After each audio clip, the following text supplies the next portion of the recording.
Hello guys, आज हम बात करने वाले हैं ग्रुप टू में आप कैसे 70+ स्कोर कर सकते हो।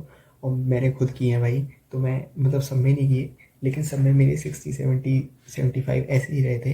तो मैं बस ई आई एस में कम थे, बिकॉज मैं ई आई एस बिल्कुल नहीं पढ़ के गया था।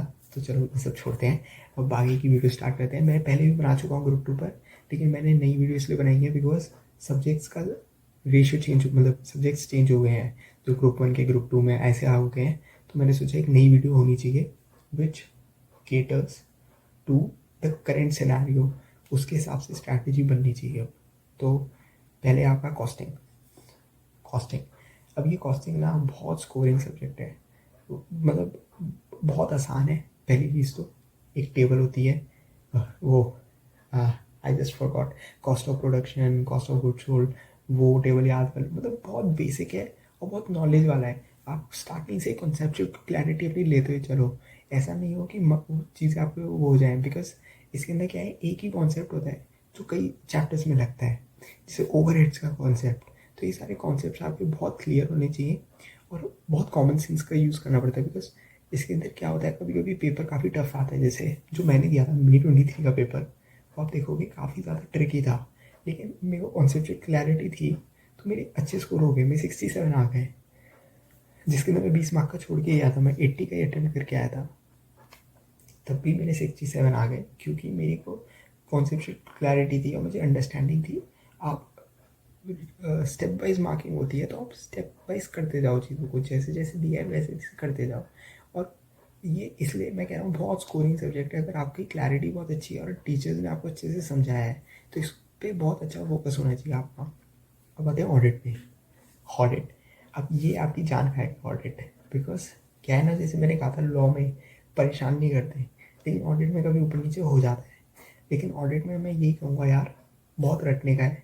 और अब आप कहो कि वर्ड टू वर्ड रट लें पूरी स्टडी मैट को, वो पॉसिबल नहीं है। कोई भी नहीं कर सकता वर्ड टू वर्ड रट सकता, लेकिन कीवर्ड्स रटने पड़ेंगे। यस, कीवर्ड रटने ही पड़ेंगे, बिकॉज बिना कीवर्ड रटे आप स्कोर कर ही नहीं सकते हो। मैंने अपनी पेपर कॉपी मंगाई थी, आप देख सकते हो, मैंने वो पीछे शेयर की थी, पीछे वीडियो में देखना। जो कीवर्ड मैच होता है वहाँ पे आईसीआई नंबर देता है, जहाँ कीवर्ड मैच नहीं होता वहाँ नंबर नहीं मिलते हैं, चाहे आपने वही चीज़ लिखी हो अपनी लैंग्वेज में। तो कीवर्ड्स मैच होना बहुत ज़रूरी है। तो वर्ड टू वर्ड आप लिख सकते हो नहीं, वर्ड टू वर्ड कोई नहीं लिख सकता, लेकिन कीवर्ड्स आपको मैच करने पड़ेंगे। तो ये बहुत इंपॉर्टेंट चीज़ है। दूसरी चीज़, ऑडिट में एमसीक्यू ही बचाएंगे ऑडिट में आपको, और कुछ नहीं बचा सकता। मेरे 27 आए थे एमसीक्यू में, तो आप सोचो 30 में से 27, मतलब 90% तो मैंने एमसीक्यू में ही लिए, और बाकी मेरे टोटल 67 आए थे।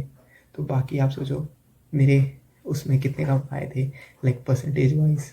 तो मेरे को एमसीक्यू ने ही बचाया था। और टैक्स और ऑडिट, इन दोनों में आपको एमसीक्यू पे बहुत अच्छी कमांड होनी चाहिए, और वो होगी अगर आपको कॉन्सेप्चुअल क्लैरिटी है ना। फॉर एग्जाम्पल मैंने कहा आपको रटने पर ही नंबर मिलेंगे राइटिंग पार्ट, बट ये एमसीक्यू में नहीं है। एमसीक्यू में अगर आपको कॉन्सेप्चुअल क्लैरिटी है, आप सही टिक लगा के आओ, नंबर मिलेंगे।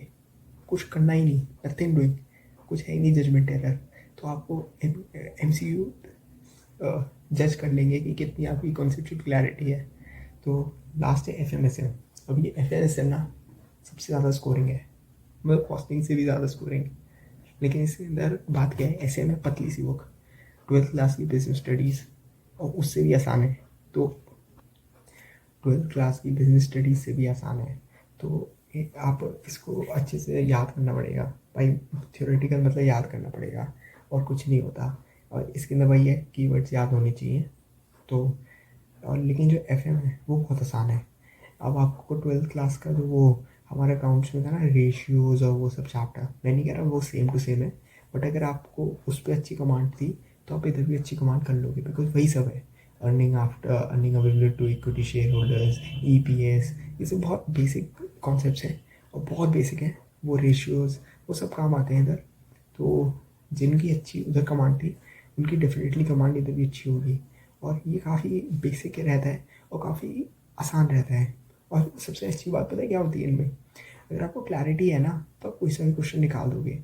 एक सीक्वेंस होता है, आपको क्वेश्चन पढ़ना है, आपको सारे अपने फॉर्मूलाज याद होने चाहिए, वॉल्टर का, गॉर्डन का।